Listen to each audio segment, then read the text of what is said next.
As the leading admissions management system and CRM for over 700 of the world's top international and independent schools, Open Apply supports every step of the applicant and family journey, from discovery through to inquiry, admissions, and enrollment. We want to share a free recording of our recent webinar on managing transitions, in which our guest, Laura Schupfer, former director of the Community Relations and head of admissions at the International School of Zug and Lucerne, joined us in exploring how to make transitions easier for students, parents, and staff. You can access this recording by visiting the link bit.ly/OA transitions, pronounced bit.ly/OA transitions. Looking beyond transitions at the wider admissions journey, we would like to invite you to register for our upcoming webinar on professionalizing admissions. If you'd like to maximize efficiency and user experience while promptly and proactively meeting the demands of your admissions and marketing team, as well as the high expectation of families and parents, join us on December the 13th at 9 a.m. GMT, that's London time, by registering the link bit.ly/OA admissions. That's bit.ly/OA admissions. Last but not least, if you'd like to find out where your school's admissions process ranks compared to best practice schools and receive free recommendation on any areas for improvement, we highly recommend you check out our free new admissions benchmarking tool by visiting bit.ly/OA benchmark, pronounced bit.ly/OA benchmark. Welcome to International Schools Podcast. I'm your co-host, John. Dan is traveling in Asia. We're excited to have both David and Suzette today. David and Suzette have started a company called Yellow Car. And it's not a car company, and that might be what you think, but it actually is designing the experience of the school. And we get the opportunity to learn more what that means, especially for international schools in this landscape that we are, where there are many more for-profit schools, there are many local schools, maybe even going private, or there are a variety of different permutations of schools. So you might be a school and you only have a slice of the market. And what does that mean? How you maybe generate that interest, that passion, that commitment to be part of your community. So David and Suzette, thank you so much for joining us today. I think what I'll do is just let you both introduce yourselves, because you come with so much experience in international schools and now have decided to go off on your own with Yellow Car. Let's just hear a bit about that journey, how you got to Yellow Car. Yeah, John, it's great to be with you today. And, I think one of the things that I would say is that for the last 17 years, I've been working in a school, maybe like lots of people who are listening today. I was the director of advancement at the International School of Brussels in Belgium. And I was responsible with the team of people that work with me for school admissions, communications, fundraising, development, alumni relations. And I think this is the context in which Yellow Car was born, because it was the context in which we started to think about how do we do all those things that we need to do, like recruiting students and raising money, but doing it in a way where we also consider the journey that families are on. So that's something about me. Yeah, and so I'm Suzette. I have a background in hospitality, and I joined David at the International School of Brussels around 10 years ago. And particularly for the last few years, we've been leading the advancement team together, where the focus has been on that journey of families in the school. So in your journey, you start off, there's a lovely little section of your website, and that's in the show notes. So do take some time to look at the Yellow Car website. There's a great blog too. There's just a lot of really good information that's quite engaging. You talk about that experience of being on holiday in the car, children in the back, and of course the distance is long, you're bored, and you decide to start looking for yellow cars. And you use the anecdote where once you find one, suddenly you notice there are more yellow cars. And I just love that, because that's such a memory that becomes very intrinsic for me, having lived in Europe and gone on holidays, and we actually were looking for the red car or some other car, but you're looking for that unique color. And the hope is that the more unique the color is, the less there are. And as you discover that, suddenly you're like, oh, there are more red cars than I realized. Talk to us a bit about why that message, why that anecdote. You want to? Yeah, I think the reality is that schools currently, particularly after COVID, but I think the issue was there previously, that we all find it hard to stand out.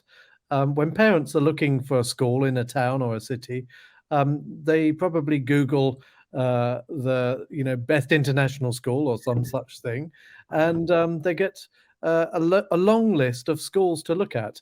And the reality is that most of those schools, most of our schools, tend to look the same. And the way we describe our product, our school, is using the same language. And we even use the same pictures of students in chemistry labs and things like that.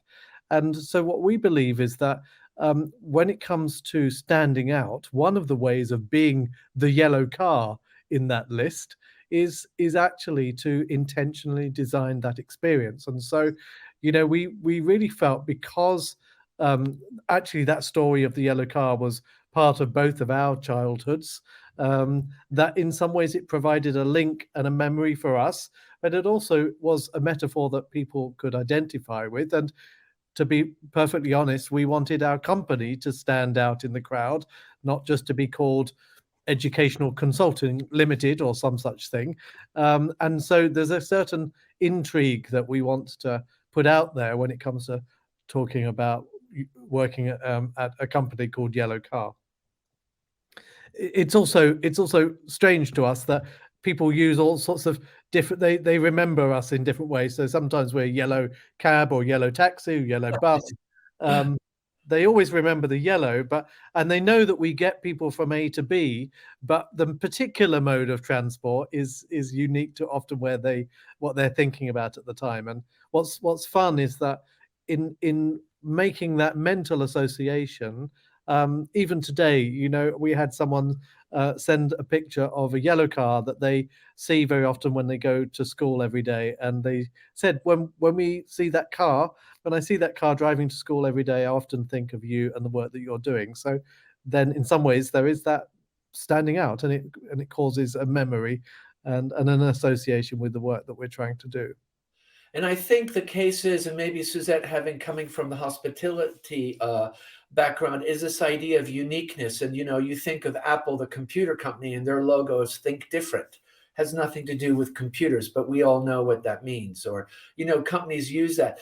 Do you think that intentionality is something that maybe schools don't do? And they tend to, use very similar terminology or branding or colors, or just, they're play it safe a bit. And I think what you've done by Yellow Car, there's no connection to what you're doing, but everybody now knows that Yellow Car does that. But there is that, kind of risk in some ways of having a name that doesn't connect with what you're doing, but then it does identify you from the crowd.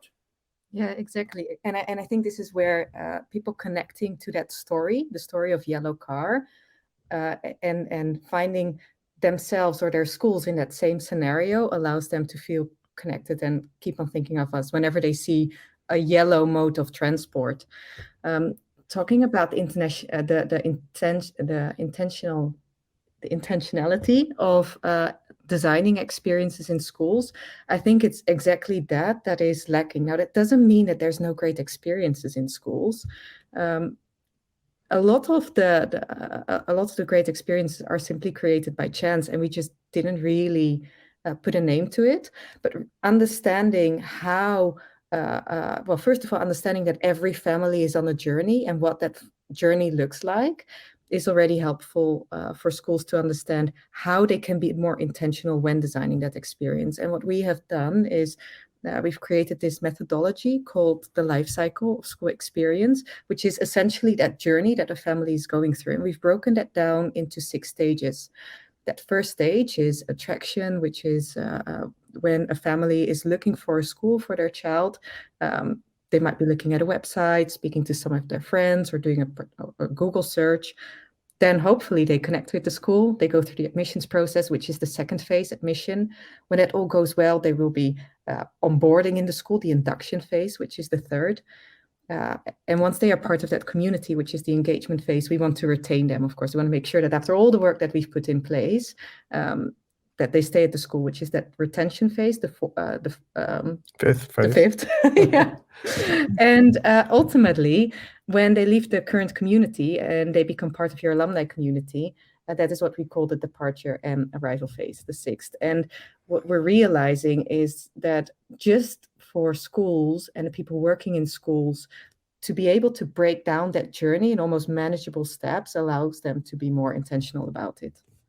Because your strategy in your website, you talk about experience strategy. So experience is just not by chance or good luck, or we have some great teachers and by coincidence, the kindergarten was doing something amazing with robots when the guest walked by and suddenly you think, wow, we're a STEM school, yeah, you do.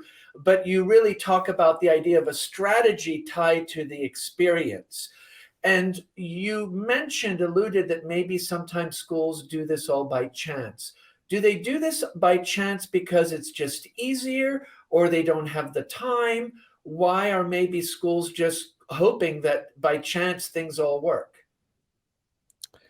That's a great question. I mean, I think first thing to say is schools are complex places with many different kinds of stakeholders.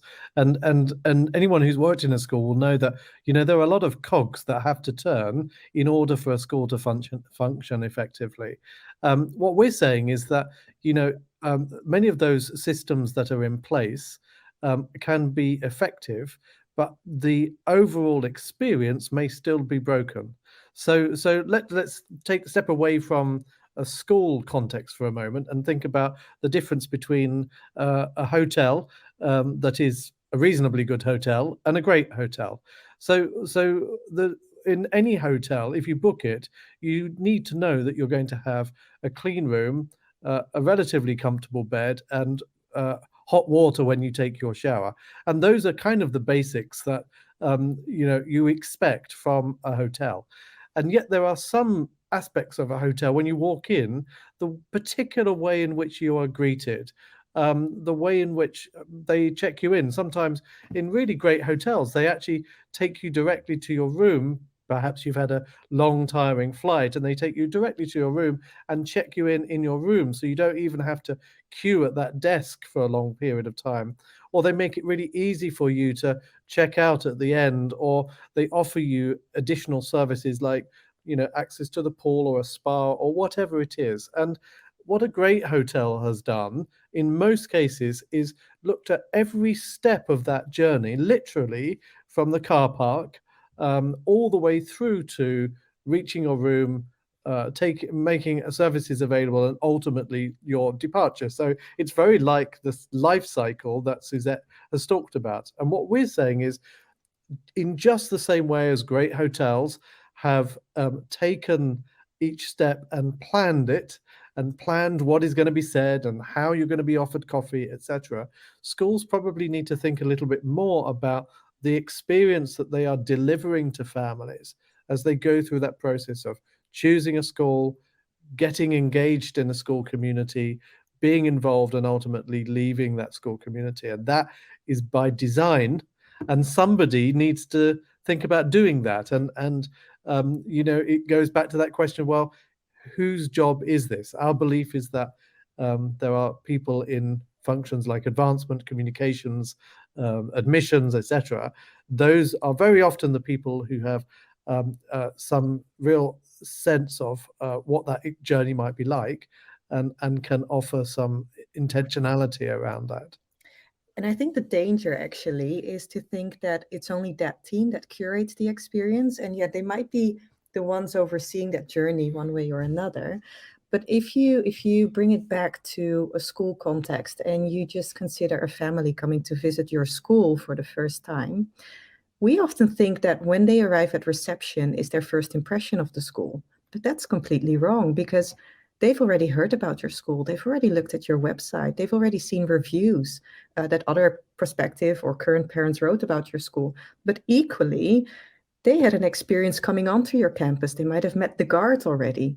And this is where everyone in the school has a role to play when it comes to creating that experience. And this is, David just mentioned the difference between like any hotel and a great hotel. You have the same when you look at theme parks. Like if you look at your local theme park, for me, that was definitely not the same as when I would go to Disneyland, where the moment you enter, everyone at Disneyland who works there has a role to play until they leave the place.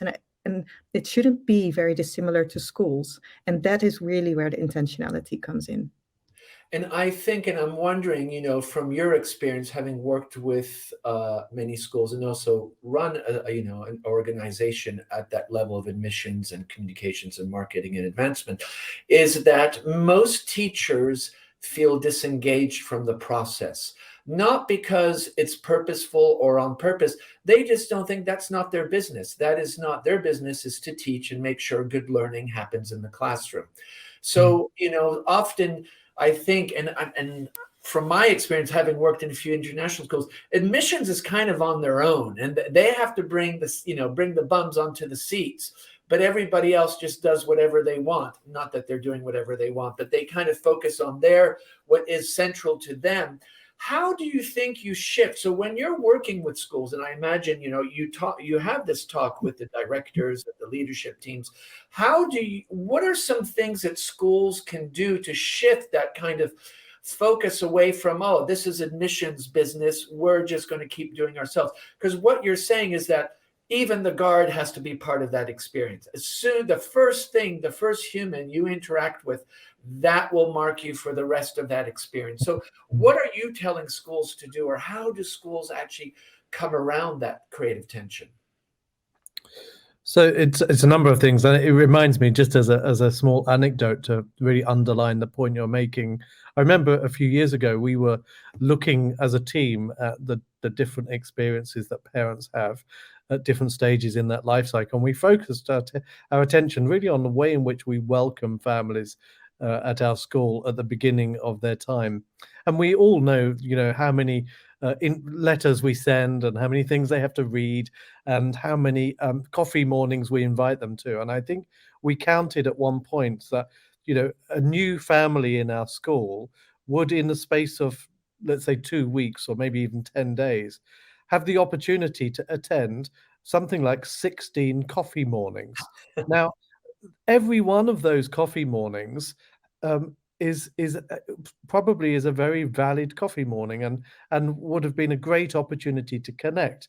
But the problem of that kind of systemic view is that nobody necessarily is looking at how many coffee mornings is it good or even healthy for a new family to attend, and what is that going to feel like on their end.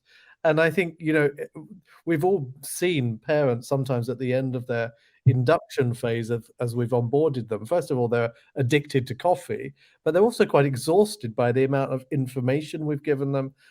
And what we've begun to do in these cases is to say, let's put ourselves in the shoes of the parent or the family and understand what we are doing, and then have a conversation with those around us to say, how can we improve that experience for the family, not for what we want to do for them or to them or the information we think they should have, but how do we shift that and put ourselves in those shoes?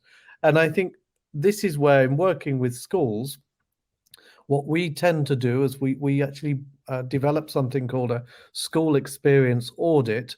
That is a first conversation with many schools where we ask them questions and look at what's in place at different stages of the life cycle to give them a sense of where things are really shining and where things can still be improved in relation to that experience.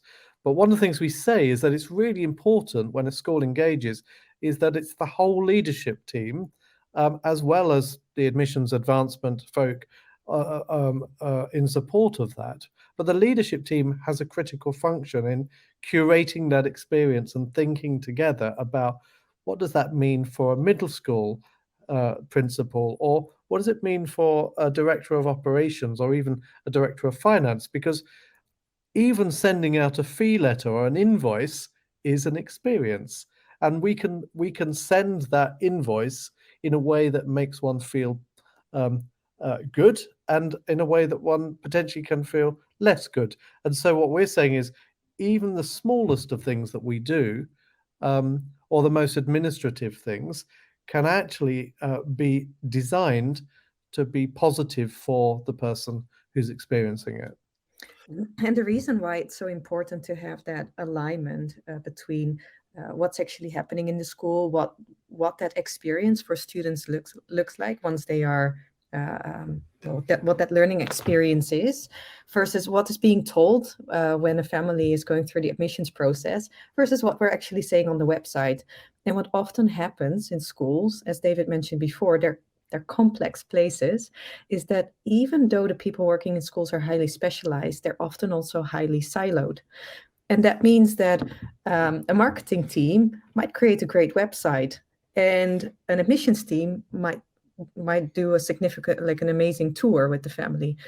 But what's important is that the story that we're telling, the experience that we're portraying at each stage of that life cycle is coherent. And this is where also the teachers have a significant role to play in terms of basically understanding what that looks like at earlier stages before the student is already part of that community. So you mentioned as you were describing this, is this idea that you do this audit, and you audit, when you're working with potential, I assume, customers or leadership teams, you do an audit. That audit, is that kind of covering some of these things like you talked about, David, understanding this idea of silos, and also making sure we know the different experiences? And how are people reacting when they look at this audit and they're suddenly thinking, wow, we never thought of that. Wow. What kind of feedback are you getting? Yeah, I mean, I think essentially what we're asking people to do is take off their usual glasses by which they see the school, whatever lens they are currently looking at their school through, and to put on a pair of glasses that we call experience lens, and to see the school through that lens of experience just for a moment and see what it might feel like. When we get have the conversation with schools with the audit results, what we're able to do is actually help them see what is in place at different stages, and the level of coherence that is likely to be there. We also can begin to look at the degree to which different stakeholder groups within the school, maybe the board, the leadership team, the advancement team, etc., are they even themselves aligned in terms of understanding what's in place and what's important and what's not? And I think it's, in a way, it's the audit itself. We often say it's not deeply scientific, but it is rooted in many years of doing this work. And it's like a mirror. And what we hope is that by holding up a mirror, it at least allows a school to say, does this ring true? Because our sense is that this experience, what's in place, is likely to be producing this kind of experience in your school. And one of the other things that we're now developing, which is the kind of sister tool to this, is actually what we call a felt experience indicator. It's actually a set of tools that will help schools measure whether or not that experience is a good one or a less good one at different stages, because it's really important for us to look also not just at what's in place, the inputs, but also the outputs, and to consider at different stages how are families actually feeling about the experience, and how can we measure that in ways that goes beyond the traditional, are you satisfied, or would you recommend this school to somebody else? And I think this is where this work is becoming really interesting, because it is rooted in quite a lot of data. And when we talk about experience, it's not just a nice to have. That's why it's experience strategy. This is critical for the business functioning of the school, and it should have a direct impact on your enrollment, your word of mouth, your brand, your reputation, even the number of the amount of money you're raising funds for, etc., etc. And I think what we're taking from a more business-centric world, some of those lessons that are really connecting to key metrics, and bringing that into the educational sector and saying there's quite a lot for us to learn here. as educators and people who run schools. Do you think the stakes are that much higher nowadays? So we've had, I've been in international schools years ago that just lived on their reputation, and they had a very good reputation because they'd been 60 years around. And then suddenly new schools start popping up, maybe using different strategies, different kind of experiences. Do you think today the stakes for an international school in this market are much more intense? There's more at play, and that's why this experience strategy becomes so much more important? Yeah, absolutely. I don't think that you can leave the experience to chance as much as you were able to do before. The international school market is getting more and more competitive. No matter where you look in the world, we're seeing differences in Asia and Europe. What happens is, if you leave it to chance and families have a bad experience, and you look at the metrics around word of mouth. A friend of ours, Aga, she's doing the business side of experience strategy, and when she did this research, she found out that people have a bad experience, they will share it with anyone who wants to hear it for as long as they remember. Now, that is very bad marketing. On the other hand, if they have a good experience, they will share it with those people close to them, around 3 to 5 people, friends, family, and it will have a shelf life of approximately a year.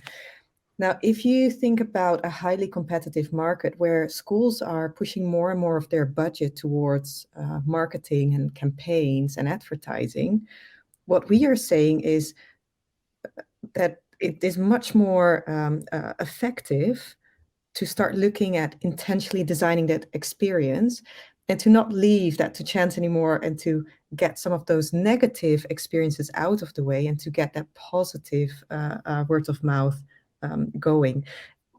And this is where ultimately it has to do with reputation, but you just cannot leave it to chance anymore. And one thing that I'm curious is, what about social media? You have a school, and then some kids have their own Instagram account with the logo of the school and the school name.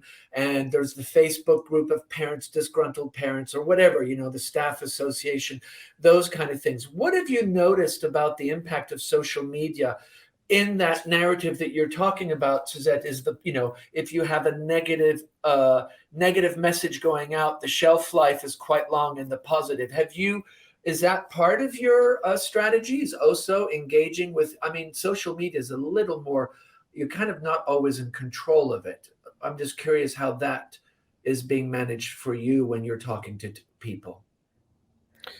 I think it's one of the things I've always said about messages in schools is that it would be an illusion to think that we can control everything about the messages that are out there, whether they're on social media or not. And one of the things I read recently is that when it comes to word of mouth, it's important to understand that even today, with all the social media that we have around us, that word of mouth is only about 6 to 7% of word of mouth is on social media. All the rest is all the other time that we're living our lives and having dinners with people and meeting them at the corner of the street. And so we must give it importance, but there's a lot of other word of mouth going on that is not on social media. But the point is that we can't necessarily control all aspects of that messaging any more than we can control the experience that any family has. There's always something that as humans, we're not robots. There's always that wonderful unpredictability of what an experience might be. And this is where, in one sense, it's also the beauty of the experience can be surprisingly bad, but it also can be surprisingly good. And it's that magic of the experience that, I think if you go back to Disneyland, let's think about going to that theme park again. It's a very complex set of things that have to happen that make you think of Disneyland as being that magical place for you and your children when you go. And so what Disneyland are doing is they're saying, let's control the things that we can control, and then let the rest evolve around it, because that can actually take something away, but it can also add. So you can't control the weather, even if you run Disney. So So if you go to Disneyland Paris in particular, we maybe all remember a time when we've gone there and it's rained all day.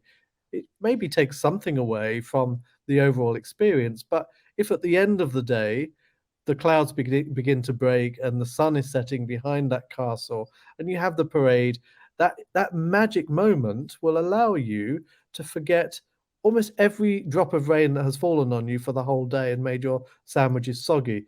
And so what we're saying is that in some ways what schools need to think about is not controlling everything any more than they can control the message, but setting up the conditions whereby this magic can happen, because it will happen if you put the right things in place and if you give some time to creating these moments for people that really will last a lifetime.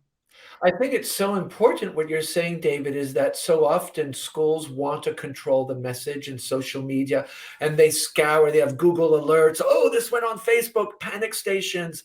Let's have a emergency meeting. And I think what's really interesting is you're saying, don't worry about the control, but have a really strong message, an experience message, really curate that positive message and really go into the detail and the nuances, because that in itself will be a force of good over whatever negativity might crop up at the same time. And I'm not sure that always as schools, we tend to like to focus on the negative more than the positive sometimes.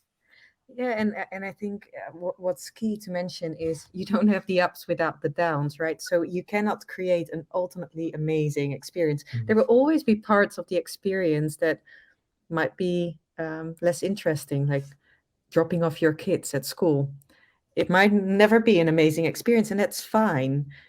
It's about indeed the elements that you can control and that have an impact for the family that really brings them to the next level, and that's going to make the difference.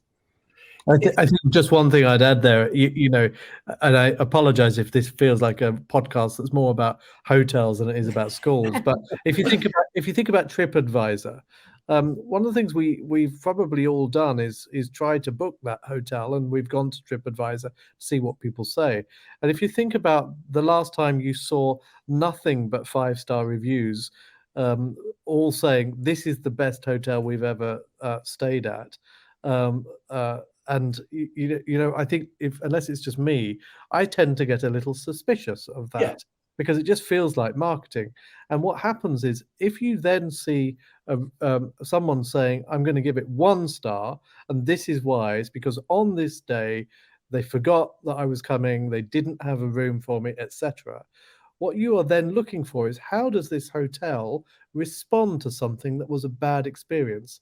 And if in those comments you can see that the hotel has responded effectively in an authentic way, maybe apologized, it actually is increasing. The evidence shows that it increases your likelihood to book that hotel than the hotel that is all 5 stars. And I think this is something we need to learn about in schools, is that criticism is not necessarily a bad thing for your brand, but it's about how you take something and turn a negative experience into a positive experience is what parents are often looking for, because that shows that it's an authentic institution that is also willing to learn and change and adapt.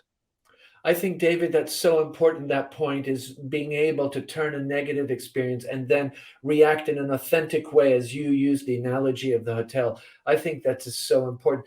What about ratings? So, when I go on Uber, I have to rate and I get rated and the Uber driver gets rated. I order pizza. Everybody's getting rated.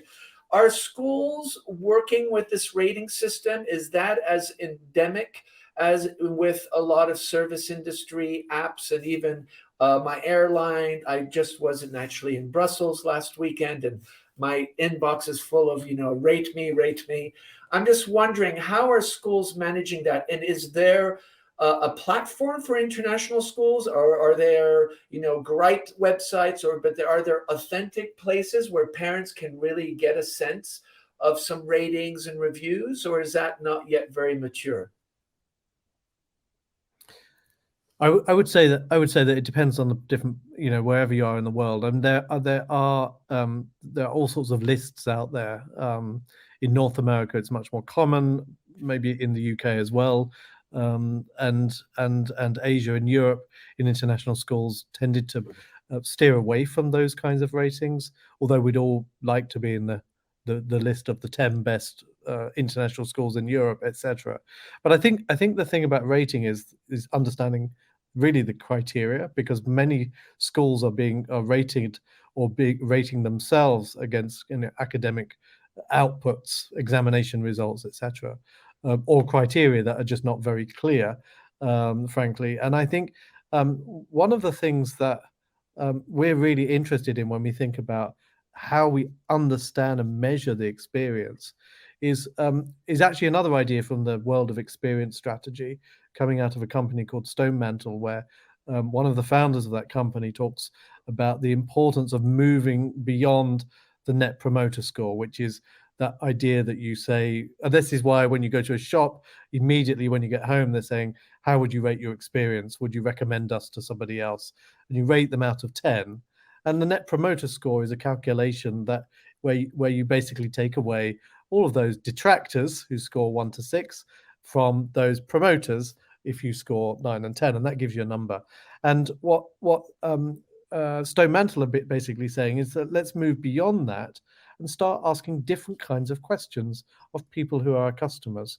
And one question which we're really intrigued by is, was it time well spent? And I think for me, that really opens up an interesting conversation about, as families journey through our school, as they commit, in some cases, huge amounts of money, and also the investment of their children in our community. One of the questions I think is the most interesting to ask is, while you were at our school, was it time well spent? Was it time well invested? Did you get what you were looking for? Did we deliver on our promise? And I think we talked about authenticity. And I think one of the things we have to do as we think about experience is understanding how we can ask authentic questions of people. Because frankly, if we said, would you recommend a school to somebody else? I mean, it's a difficult one to answer authentically, because the answer is probably, well, it depends on what day. And I think this is for us where the richness of some of experience strategy is coming from. That's a great question. That is just such a great question, because I think it then allows the recipient to really describe multiple phases of their experience. And I think that's what you've been alluding to, is this idea that any entry into a school, there are multiple facets, as your life cycle so nicely describes that. One of the things that often people talk about is this idea of alumni. And, you talk about your life cycle, and then you really emphasize at the end, Suzette, the importance of the alumni, that there is some, the life cycle actually very likely transitions to something different as the alumni. I know that in North America, especially I went to UCLA, there's a whole advancement office. They really work very hard with their alumni. They generate incredible amount of money. My son was at the University of Michigan. It's just this culture where it is part of the culture of North America, part of the culture of people going to university. And I often hear this, especially in Europe, oh, this is not the European culture. First of all, fundraising. We don't do fundraising in Europe. No, we don't do alumni. And I'm wondering if you think that's a misconception, or is it because people are not understanding what that actually looks like?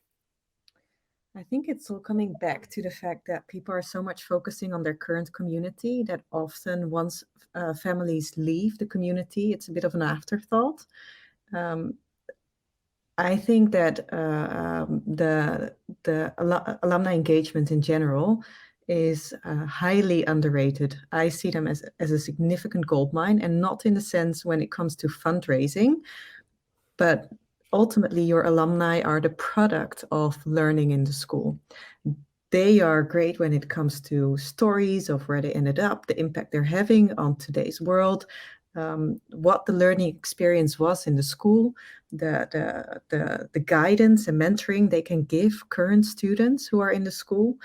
And I think the more schools are able to understand the ways that they can stay connected to the alumni community and how that can be a give and take,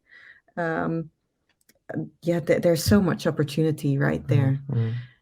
It's I think one of the things we feel is important when you think about that alumni journey is that it doesn't. I mean, it doesn't. When a family leaves or a student leaves, they're going to be connected to your school for the rest of their life. In some way, it's a part of the school is a part of their story, and curating a sense of connection back to that school again is something that you can just try your luck and send an email every now and again, and you might get the odd bullseye which strikes with an alum, and then they're engaged. But the reality is, if you want to engage alumni, you have to curate that alumni experience as well. And so you have to think about what are the different things that you're going to do through the course of an alumni life that connects them to a sense of generosity, a sense of connection, a sense of belonging, nostalgia. Yeah. And a few years ago, we did some research where we actually tried to map the wavelength, if you like, of an alumni life and think about when are they most likely or least likely to think about giving back to the institution, or when do they most want that sense of nostalgia. And what we did was take all of that evidence and then begin to develop a strategy rooted in what alums were telling us was their experience of life. And one of the things we noticed, for example, is that basically people in their 30s or 40s were not that interested at that point, generally speaking, in giving back to the school. And if you think about it, there's a good reason, because most people, when they're in that phase of their life, they're trying to buy a house, settle down, maybe have a family. Kids. So they're not really thinking about giving back. But at other points in their life, then they are. And understanding and building an experience which appreciates where they are and who they are, I think, is critical. One thing, as I'm talking to you and you're sharing these wonderful experiences and all this wisdom, I'm curious, you always refer to your experiences in your previous setting. What suddenly made you decide, like, okay, we have all this experience, we are working with a school, we're going to jump ship? And there's a saying that they say there are no prophets in your own backyard. And I'm wondering if there was some of that where you suddenly said, wait, hold on, we have some really good ideas. Let's amplify them with a larger audience. Or I don't know. I'm just curious, because it's so interesting when educators and people in international schools then transition into what we would call entrepreneurship, for a better word. Yeah. No, it's a very good question, John. And I mean, it didn't happen overnight. If I look from my own experience, we've been able to do so much at the school over the last few years. But for me, I was also reaching a certain ceiling. My only way up was by taking David's job, and I liked working with David.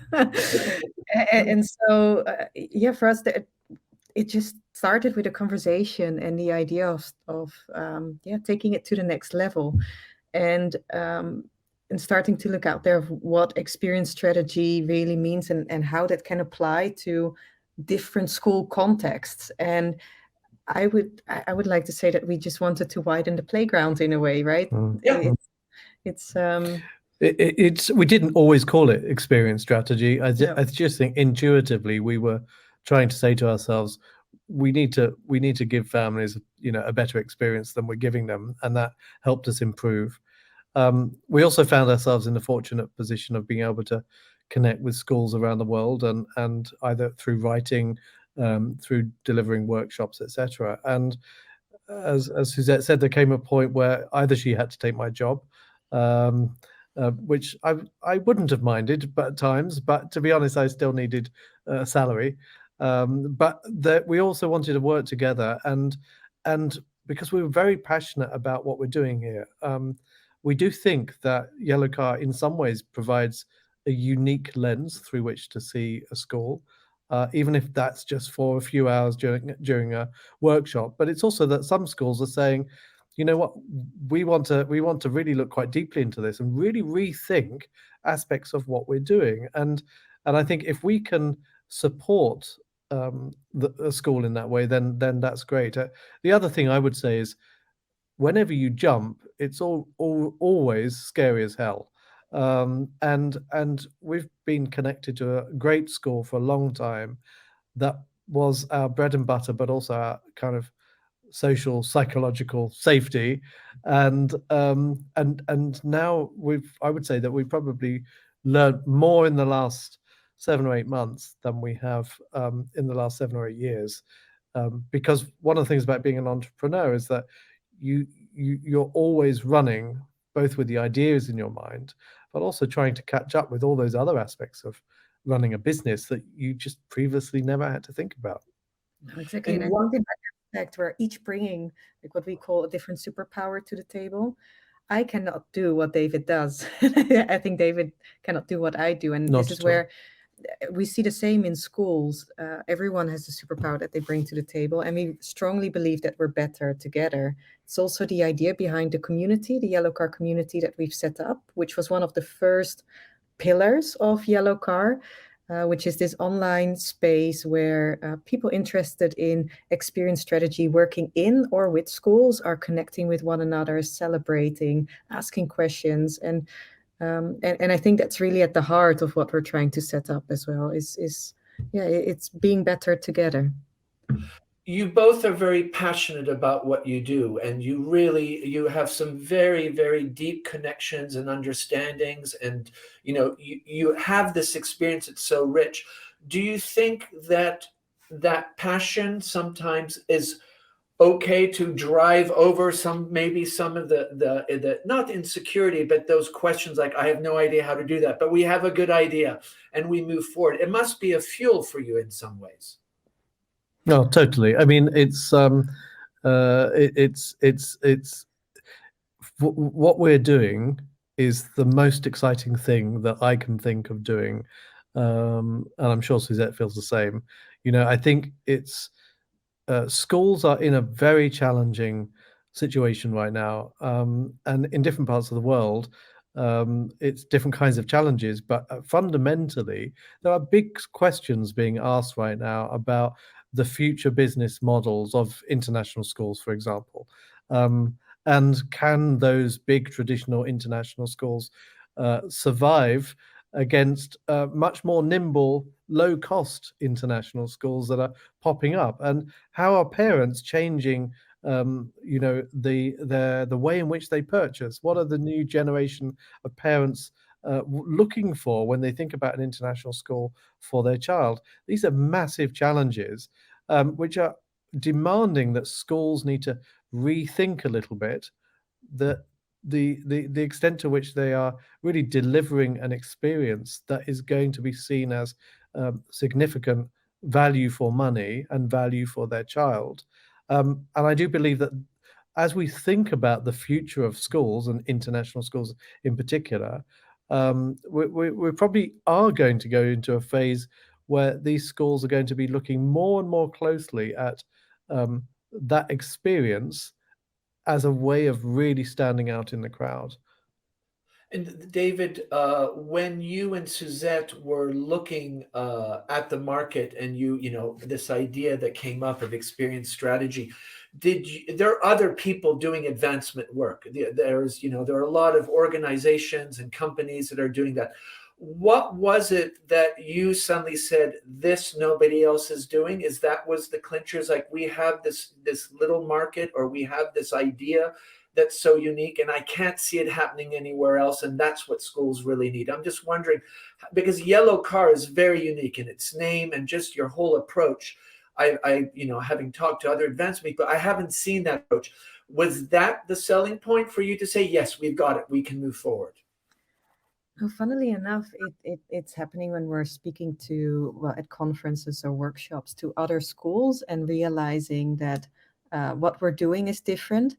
I actually think that the differentiation that we bring to the table, as well as having actually implemented some of the elements that we're talking about in the school ourselves, it's a deep understanding of not just giving some of the theory, but also understanding what that means on a practical level and what that means day to day within a school.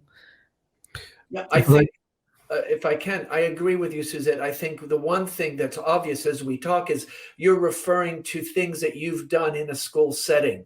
So you really have points of reference, be they successful or not successful. But it's not like you have this come up with this theory and say, in theory, this is going to work, but we actually don't know because we've never done it.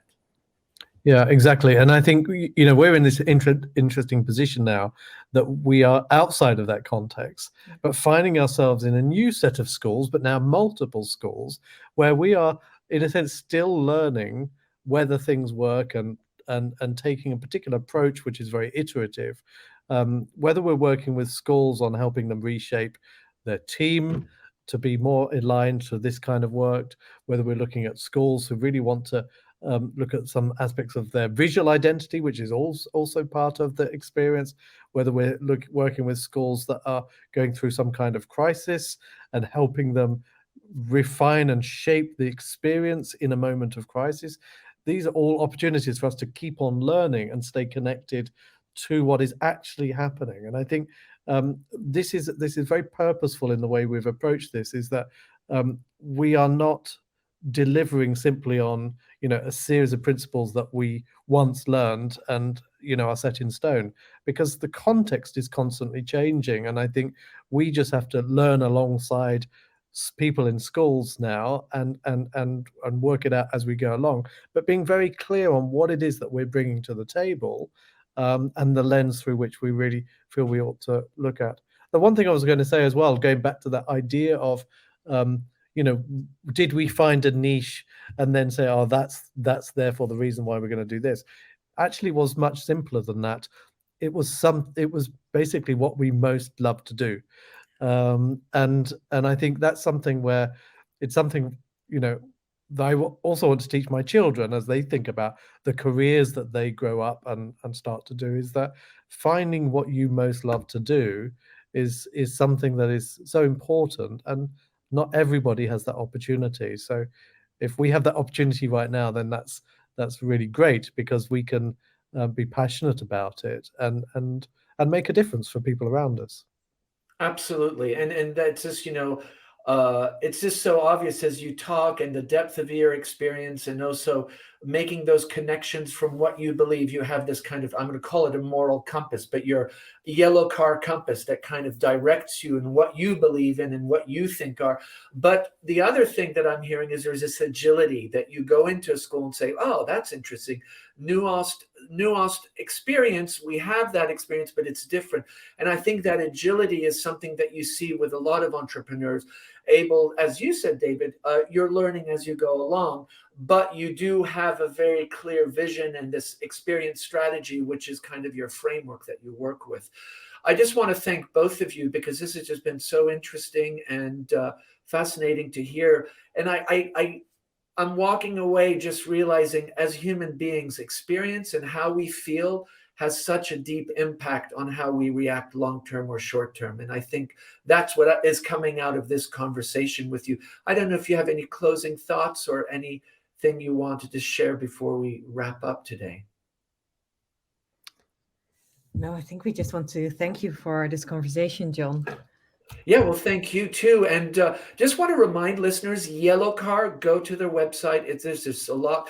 And Suzette talked about the community. So it's more than just a website. There's a blog. There's just a lot going on. And I definitely recommend that you read the blog. That'll be in the show notes. So just when you click on the link right below, you can get information on David and Suzette and Yellow Car. Both of you, thank you very much. I know you're traveling and you have a very busy schedule. I thank you so much for taking the time. And we definitely will loop back next year to see how Yellow Car is. It might be a yellow Mack truck. Who knows?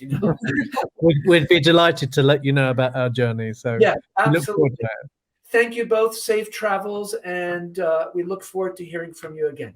Bye. Bye. Bye.